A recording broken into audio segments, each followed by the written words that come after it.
ঈদের মাঠে যাওয়ার পূর্বে এই ভিডিওটি আপনার অবশ্যই দেখা প্রয়োজন।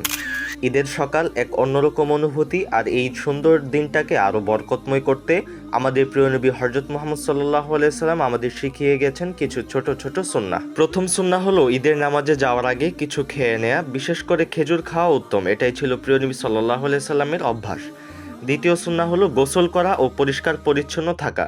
ঈদের দিন সুন্দরভাবে নিজেকে উপস্থাপন করা, এটাও সুন্নাহ। তৃতীয় সুন্নাহ হলো সুন্দর পোশাক পরা এবং আতর ব্যবহার করা।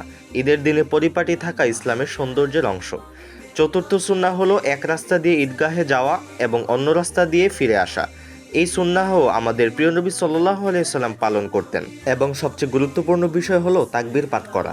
আল্লাহু আকবার, আল্লাহু আকবার, লা ইলাহা ইল্লাল্লাহু, আল্লাহু আকবার ওয়ালিল্লাহিল হামদ।